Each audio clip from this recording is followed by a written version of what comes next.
Next time you walk into a shopping mall, I want you to notice something weird. The biggest store in the entire building, the giant department store with its own escalators and its name plastered across the outside, pays almost nothing to be there. And that tiny kiosk in the middle of the walkway, the one selling phone cases and sunglasses that you awkwardly speed walk past, that little cart is paying more per square foot than almost anything else in the building. That's not a mistake. That's the entire business model. And once you see it, you can't unsee it. Because a shopping mall does not sell retail space. A mall sells you. It sells your attention, your footsteps, your wallet walking past a storefront. And today you're going to understand exactly how that machine works, why one single store closing can financially kill an entire mall in about a year, and why the malls that survive are quietly turning into warehouses, hospitals, and apartments. Let's start with that weird rent thing, because it's the key to everything. Picture a normal mall. You've got the big anchors, the department stores at the ends, you've got the inline shops, the regular stores lining the hallways, and you've got the kiosks, those little carts parked in the middle. Common sense says the biggest store pays the most rent, right? More space should mean a bigger bill, but it's almost perfectly backwards, and the actual numbers are wild. A department store anchor might pay somewhere between $2 and $15 per square foot per year, and some anchor deals get as low as $4 or even less. Meanwhile, the regular inline shops, the clothing stores, and the phone repair places lining the corridor, they're paying $28, $35, sometimes $40 per square foot. And the kiosk in the walkway? When you do the math on that tiny footprint, the effective rent works out to well over $100 per square foot. The smallest tenant in the building pays the highest rate, and the biggest tenant pays the lowest. So why on earth would a landlord charge the giant store almost nothing and squeeze the little guy? It sounds backwards until you realize the anchor was never really a tenant at all. The anchor is bait. Think about why you go to a mall in the first place. You don't wake up and think, I really want to visit a mall today. You think, I need to go to that department store, or let's grab food, or I want to check out that big brand. The anchor is the reason you show up. And a grocery anchor alone can pull 15,000 to 25,000 shoppers a week. That's the draw. That's the gravity. So the mall owner makes a cold, calculated trade. They tell the department store, you can have this enormous space for almost nothing. We'll practically give it to you. In exchange, you bring the crowd. And then the owner turns around and sells access to that crowd at a massive markup to everyone else. The little clothing shop isn't really paying for 4 walls and a floor. It's paying for the river of people the anchor drags past its door. The kiosk in the hallway is paying the most because it's sitting directly in the current, catching impulse buys from a stream of foot traffic it did nothing to create. So, the anchor's cheap rent was never charity. It's the cost of buying an audience, and the premium rents everyone else pays are where the mall actually turns a profit. The department store is the loss leader that gets you in the door, and you, the shopper walking the corridor, are the product the mall is quietly selling to everyone else. And the asymmetry is even weirder than it sounds. In a typical mall, the anchors soak up somewhere between half and 70% of all the floor space in the building, yet they hand over only a minority of the total rent. The tenant taking up most of the square footage is paying the smallest share of the bill, while the little shops crammed into what's left are carrying the whole thing. The giant store isn't the customer. The giant store is the magnet, and the magnet works for cheap. Now, if you're the mall owner, you've got a nagging problem. You're basically renting out access to a crowd. But what if a store gets incredibly lucky and makes an absolute fortune off that crowd? You gave them cheap access, and they're printing money, and you're just sitting there collecting the same flat rent. That would drive you crazy. So mall owners invented a beautiful, slightly sneaky solution. It's called percentage rent, and it's one of those things that once you learn it, you realize it's everywhere. Here's how it works. Your lease has 2 parts. Part 1 is the base rent, a fixed monthly amount, your floor. Part 2 is the interesting part. The mall says, you'll also pay us a percentage of your sales, but only after you cross a certain sales number. That number is called the breakpoint. Below it, you just paid base rent. Above it, the mall starts taking a slice of every dollar, usually somewhere around 6 or 7%. And the way they set that breakpoint is elegant. There's a version called the natural breakpoint, and you find it by taking the annual base rent and dividing it by the percentage. So if a store pays $60,000 a year in base rent and the percentage is 5%, you divide $60,000 by 0.05 and you get $1.2 million. That's the breakpoint. Once that store rings up more than $1.2 million in sales, the mall starts collecting 5 cents on every extra dollar.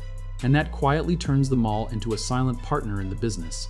Every single time a register beeps and a customer taps their card above that breakpoint, the landlord gets a cut. The mall isn't just renting out a box anymore.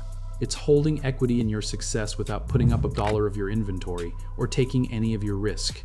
When you have a monster holiday season, so does your landlord.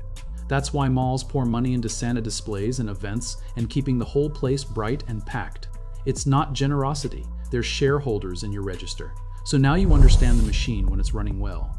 The anchor pulls the crowd. The inline shops and kiosks pay premium rent for access to that crowd. And percentage rent lets the mall skim the upside off the top. It's a genuinely clever system, but here's where it gets dangerous. Because the entire structure is balanced on top of that anchor. And if the anchor falls, the whole thing can come down faster than you'd ever believe. This is the part almost nobody outside the industry understands, and it's the single most dangerous clause in the whole business. When those inline shops signed their leases, their lawyers weren't stupid. They knew they were paying premium rent purely for the anchor's foot traffic. So they insisted on a safety valve buried in the lease, a little paragraph called a co-tenancy clause. And that clause says something like this: I'm only paying this high rent because of the anchor. If the anchor goes dark and stays dark for, say, 90 days, I have the right to slash my rent, sometimes by 50%, or switch to paying only a tiny percentage of my sales. And if you don't replace that anchor within a year or so, I can walk away from my lease entirely. No penalty. Now watch what happens. The anchor department store goes bankrupt. Sears, JCPenney, you've seen this movie. The big box goes dark. The exact day it closes, co-tenancy clauses across the entire mall trigger at once. Suddenly, a dozen inline tenants are legally paying half rent or threatening to leave. The mall's income doesn't drop a little, it craters all at once from a single closure. And here's the vicious part, because now the mall has less money to maintain the building and less money to lure in a replacement anchor. Some tenants see the writing on the wall and exercise their right to terminate, so they leave completely, which means even more dark storefronts. Fewer open shops gives you less reason to visit, and lower foot traffic means the surviving stores miss their own sales targets, which trips their co-tenancy clauses too, which triggers another round of rent cuts. You can see the loop closing. Losing one anchor causes rent cuts, which cause closures, which cause vacancy, which causes more rent cuts, round and round, tighter and tighter, until the mall is financially dead. That's what a dead mall actually is. Shopping didn't go out of style overnight. One load-bearing tenant fell out, and a chain of legal clauses turned a single vacancy into a full collapse. Once a mall's income sinks below a certain point, the owner can't refinance it and can't sell it, and you're left with a stranded asset, a giant air-conditioned tombstone off the highway. So what happens to all these buildings? Because this isn't rare anymore. The United States had over 1,500 malls at the peak. It's down to roughly 1,000, and projections say maybe 900 are left standing by 2028. Millions of square feet get demolished every year. So where does it all go? This is the twist, and it's actually kind of fascinating. The malls that don't die are shedding their skin and becoming something completely different. And it comes back to the one thing a mall still has that's genuinely valuable: a massive box, sitting near a lot of people, wrapped in an ocean of parking. The first exit is logistics. Turns out an empty department store is a nearly perfect warehouse. It's huge, it's already got loading docks, and critically, it's sitting right in the middle of a dense suburb, which is exactly where delivery companies want to be for that expensive last mile to your doorstep. Amazon figured this out years ago and started converting old anchor stores into fulfillment centers. Across the country, roughly 14 million square feet of dead retail has already been reborn as about 15 million square feet of industrial space.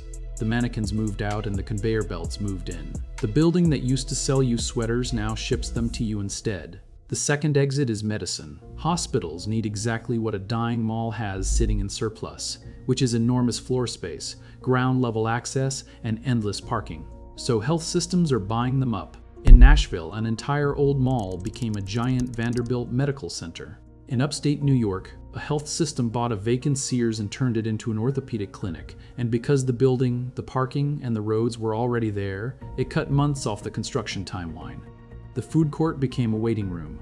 The department store became a surgery wing. And the third exit is housing. We have a massive housing shortage, and here's this huge amount of underused land sitting on top of an empty mall.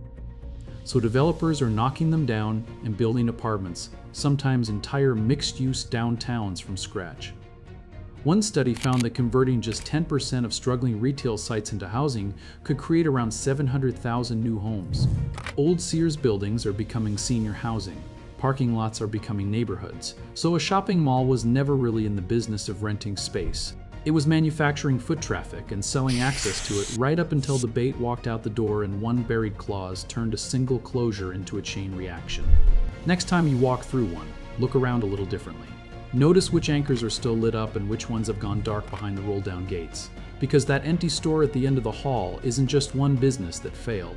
It might be the first domino, and now you're one of the few people strolling past who actually knows what comes next. If pulling apart the hidden economics of everyday things is your kind of thing, stick around. A lot more of the world works nothing like it looks.